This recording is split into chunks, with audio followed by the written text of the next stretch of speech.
कहती one cold, एक cold रेनी। वो अब देखिए अब तमहीद क्या बांध रही है, अब बेसिकली वो अपनी कहानी में ट्विस्ट पैदा कर रही है। देखिए वन कोल्ड रेनी इवनिंग लास्ट अक्टूबर, कहते पिछले अक्टूबर में सर्द रात थी और रेनी इवनिंग थी, रात बड़ी सुहानी थी और बारिश वाली थी।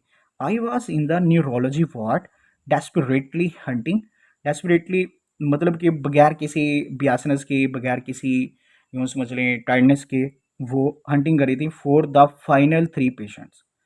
फाइनल थ्री पेशेंट्स जो लास्ट वाले थे। आई नीडिड, देखिए आई नीडिड अब ये पास्ट है, ये नीडिड बेसिकली पास्ट है, क्योंकि पीछे जो बात हुई है वो भी पास्ट की हुई है।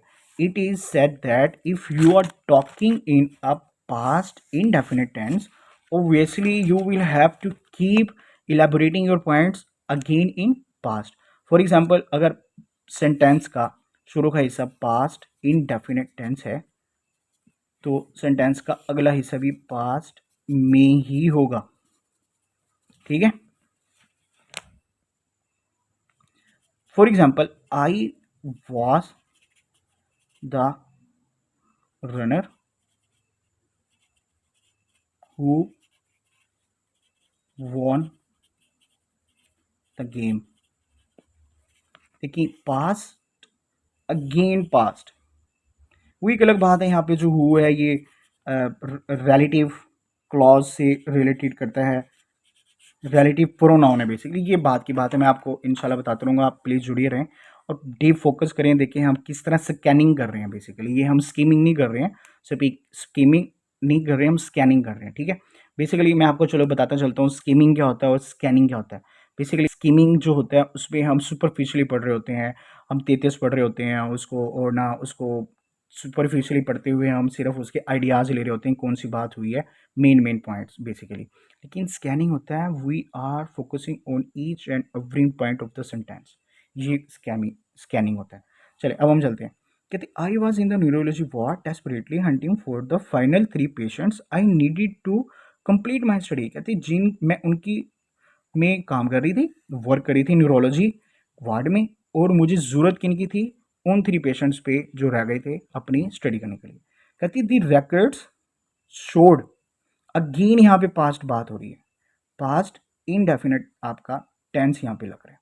रिकॉर्ड्स आपका ये पूरा का पूरा नाउन है, ठीक है, और ये द आपका इनडेफिनेट, ये सॉरी आपका जो द ये डेफिनेट आर्टिकल है, और रिकॉर्ड्स यहाँ पे एज अ प्रॉपर नाउन हो रहे हैं, क्योंकि द जहाँ पर भी लगता है प्रॉपर नाउन होते हैं। वैसे अगर रिकॉर्ड्स की बात होती तो वो हमारा कॉमन नाउन था। यहाँ पे द रिकॉर्ड्स शोड, जो रिजल्ट उन्होंने शो किए वो हमारे प्रॉपर हो गए। अब देखिए क्या बात हुई है,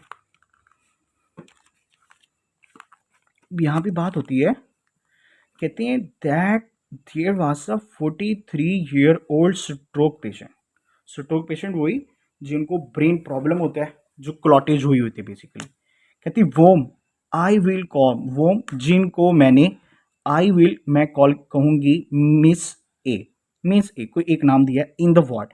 उन्होंने अपना हंट किया, देखिए ना पीछे हंटिंग की बात हुई थी, ए ये देखें यहाँ पे उनकी हंटिंग की हुई है। उन्होंने हंटिंग में, ये देखें इधर क्या बात हुई है, हंटिंग की। उन्होंने अपनी हंटिंग के अंदर एक जो पेशेंट है वो डायग्नोज कर ली है कि मैं इन्हीं को अपना हिस्सा लेकर चलूंगी, इन्हीं पे रिसर्च करूंगी। अब ये देखें, कहते हैं holding a patient questionnaire. Holding क्या है मैं आपको बताता हूँ। ये जो होल्डिंग है, होल्ड बेसिकली है, आ जाए अपने ग्रामर रूल की तरफ आ जाए। देखिए यहाँ भी क्या ग्रामर का रूल लगता है, बेसिकली होल्ड का मतलब होता है काबू करना। ठीक है, काबू करना। होल्ड बेसिकली ये होल्ड अब क्या हो गया, वर्ब। लेकिन यहां पर तो लफ्ज होल्डिंग यूज हुआ है, ठीक है, होल्डिंग। तो अब हमने तो कहा है कि पहले सब्जेक्ट आता है सेंटेंस के शुरू में, अगेन वर्ब आता है, उसके बाद ऑब्जेक्ट आता है। लेकिन ये होल्डिंग तो यहाँ पे नाउन है, तो ये शुरू में कैसे आएगा, देखें इसको हम कहते हैं जेरेंट। एक ऐसा वर्ड जो वर्ब होता है उसको हम सेंटेंस के स्टार्ट में लगा के प्लस आई एन जी लगा दें तो वो जेरेंट बन जाता है। जैसे मिसाल के तौर पे होल्डिंग द रैकेट्स ठीक है। अब इसमें होल्ड है हमारा वर्ब, अब ये आईएनजी जो लगा है, अब ये होल्डिंग है। अब ये यहाँ पे ये पूरा का पूरा जो एक वर्ड है वो एज अ जेरेंड की बात कर रहा है। देख रहे हैं ग्रामर का एक कोड नया रूल हमारे पास आ गया है। इसको आप अपनी बकेट लिस्ट में भी लग सकते हैं। बकेट लिस्ट एक वर्ड है बड़ा प्यारा, जिसे हम कहते हैं wish list, your list which you are making notes basically in a specific list. कहते हैं holding up patient questionnaire. Questionnaire जो क्वेश्चंस वगैरह होते हैं वो डिफरेंट टाइप के होते हैं, वो पूछ रहे होते हैं। कहते आई वॉकड, मैं गुजरी, मैंने उसको चली, टूवर्ड्स हर रूम, किस वो जो पेशेंट एडमिट थी, मिस ए। कहते आई did not, again past indefinite है। उसके बाद फर्स्ट फॉर्म पास्ट इंडेफिनेट जो टेंस होता है वो बेसिक सेकंड फॉर्म लगता है, लेकिन अगर हम उसके साथ डिड नॉट लगा दें तो फर्स्ट फॉर्म आ जाती है। देख रहे हैं आई डिड नॉट सी, वरना क्या होता है आई सा, समझे। आई did not see any doctors और नर्सेज। कहते हैं वहाँ पे ना ही मैंने कोई डॉक्टर देखा ना ही कोई nurse. The ward was quiet, बिल्कुल वहाँ पे सन्नाटा था, खामोशी थी। कहती miss as dimly lit room had was, कहती हैं मिस एज जो dimly lit room had 8 beds. आ जाए जी।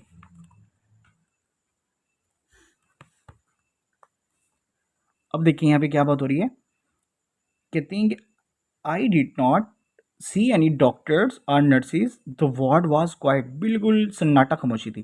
कहते हैं miss as dimly light room. देखें एज मिस ए बेसिकली एक पूरा नाउन है, और यहाँ पे अपॉस्ट्रॉफी लगी है डिमली लिट रूम जो पूरा एक नाउन फ्रेज है बेसिकली, जिसमें रूम हमारा नाउन है और जो लिट है हमारी रोशनी है, और जो डिमली इसके बारे में इसको प्रोलॉन्ग कर रहा है बेसिकली। देख रहे हैं डिम का मतलब होता है मध्यम, लिट का मतलब होता है रोशनी, रूम कमरे की, लिट रूम जैसे हम कहते हैं dark room, bright room, red room. ठीक है, ये कलेक्टिवली आ रहे हैं ये।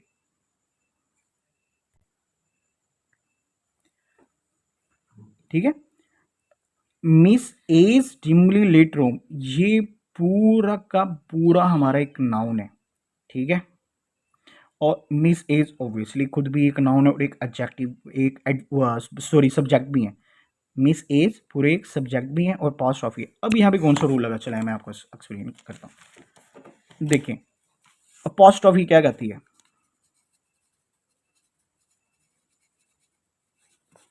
बेसिकली अपॉस्ट्रॉफी फॉलोज करती है comma, comma on the top of the noun, basically subject. देखिए अली कार, अली की कार, ये भी नाउन, और अली बजाते खुद भी नाउन, और ये जो चीज लगी है ये उसका अपॉस्ट्रॉफी है। आए हैं एक और चीज समझते हैं।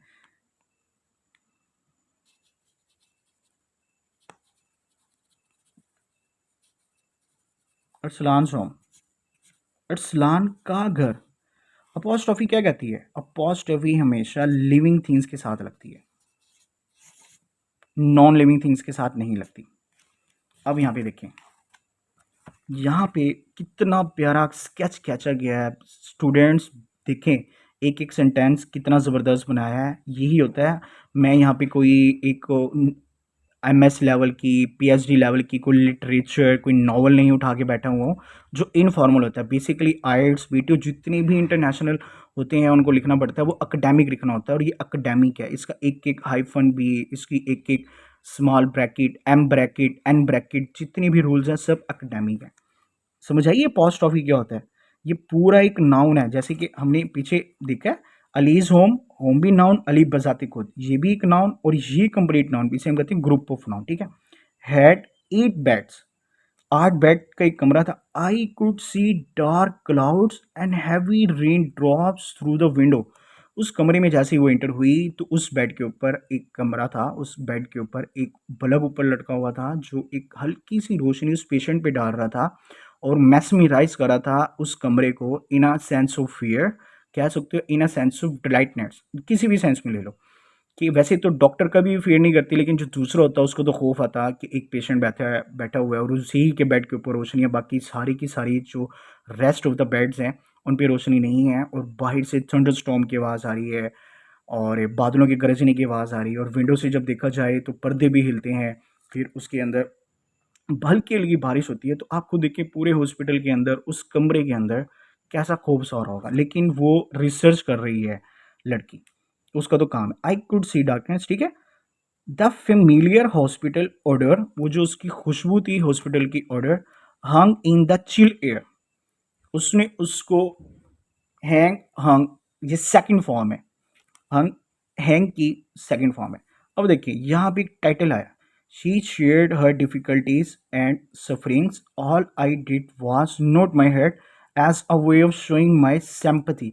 बेसिकली ये यूँ समझ लें कि हेडिंग्स उठाई हैं उसने पैसेज में, इस तरह का डालेंगे। लेकिन हम ड्रामाज देखते हैं उसमें रिकैप आता है, तो वो जो रिकैप के अंदर चीज़ आ रही होती है वो अगली स्टोरी का यूँ समझिए बी रोल है। बेसिकली बी रोल जैसा होता है, हम एडिटिंग कर रहे होते हैं, बी रोल्स होते हैं जिसमें लास्ट के सीन, मिड में से कुछ सीन्स उठा के शुरू में दिखाए जाते हैं कि मिड में और आने वाली सीरियल के अंदर वो जो वीडियो है उसमें ये बातें होंगी। तो ये एक शॉर्ट सा उसने क्लिप उठाया आगे आने वाले पैरे में से। अब हम पीछे से प्रोसीड करते हैं। कहती मिस ए वॉज लेइंग, अब देखिए अगेन वॉज फर्स्ट है क्योंकि मिस्टर ए है, मिस्टर ए एंड बी होता तो वर्ब हो जाता, लेइंग आ गया यहाँ पे, लेटी हुई थी on bed, past continuous tense है, on bed four B, bed का नेम था फोर बी। कहती क्लियरली स्टिल वीक, बिल्कुल वो वीक थी, as she was still recovering, again यहाँ पे देखिए was recovering from her recent stroke, जो अभी अभी ब्रेन की बीमारी से बाहर आई थी। कहती there were no relatives, there were वहाँ पे ना ही उनके कोई फ्रेंड्स थे उनके साथ, ना ही कोई उनके रिश्तेदार थे। फिर उसके बाद कहती even the bed beside her was empty, कहती बिसाइड का मतलब होता है साथ, कहती जो उनके साथ वाला कमरा था वो भी अकेला ही था, जो उनके साथ वाला बेड था बेसिकली वो भी अकेला था। कहती आई सेट, मैं बैठी, sit sat, sit first form, sat past indefinite हो गया ये, down on a chair next to her bed, उसकी बेड के साथ वाली चेयर पे मैं बैठ गई। And in uh low voice, बिल्कुल आहिस्ता आवाज में, आई इंट्रोड्यूस्ड माई सेल्फ, मैंने अपने आप की पहचान करवाई। माई सेल्फ क्या है, देखिए पिछला रूल रिकॉल करें, हमने क्या पढ़ा था, ये देखिए हमने पढ़ा था आई जो होता है बेसिकली वो होता है माई, माई सेल्फ मी, आई जिसमें नॉमिनेटिव केस होता है, माई या माई सेल्फ होता है पोजेसिव केस, और मी होता है एक्यूजेटिव केस। अब यहाँ पे जो बात हुई है पोजेसिव केस की हुई है, माई सेल्फ ये वाला माई सेल्फ है, माई या माई सेल्फ एक ही बात है। देखिए माई सेल्फ मुझे, मैंने अपने आप को इंट्रोड्यूस किया, एंड आस्क्ड और पूछा, देखिए ये भी पास्ट और ये भी पास्ट। अभी हमने एक ग्रामर का रूल ये था कि अगर पिछला सेंटेंस जो है एक ही सेंटेंस एक फुल स्टॉप के साथ एंड हो रहा है, पास्ट में है, कोमा लग के सेकंड आ रहा है, एक डिपेंडेंट है एक इंडिपेंडेंट है, तो दोनों के दोनों पास्ट में होंगे। शी वाज डूइंग, जो वो कर रही थी उसने उसके बारे में पूछा। शी सॉफ्टली रिप्लाइड, कौन रिप्लाइड दे रही है, बिल्कुल वो जो पेशेंट है वो रिप्लाई दे रही है क्या, she softly replied that she was getting, again past continuous tense, getting better, better हमारा एडजेक्टिव है, गेटिंग हमारा वर्ब है, ठीक है एडजेक्टिव है, ये शी से बेटर के साथ कि वो अच्छा करी थी। But the left side of her body was still weak, ओहो सो सैड, लेकिन उसकी जो लेफ्ट बॉडी थी, लेफ्ट जो पोर्शन था बॉडी का वो बहुत ही ज़्यादा वीक था। ठीक है, कहती when I told her that I wanted to gather some additional information from her, she agreed, बहुत अच्छी बात है। कहती उस लेडी ने कहा जो बेसिकली अपना डाटा कलेक्ट कर रही थी, क्वेश्चनियर जो थी वो, उन्होंने कहा कि मैं आपके बारे में कुछ एडिशनल इन्फॉर्मेशन लेना चाहती हूँ, तो would you like to give, तो उन्होंने कहा शी एग्रीड, उन्होंने कहा बिल्कुल आप ले सकते हैं।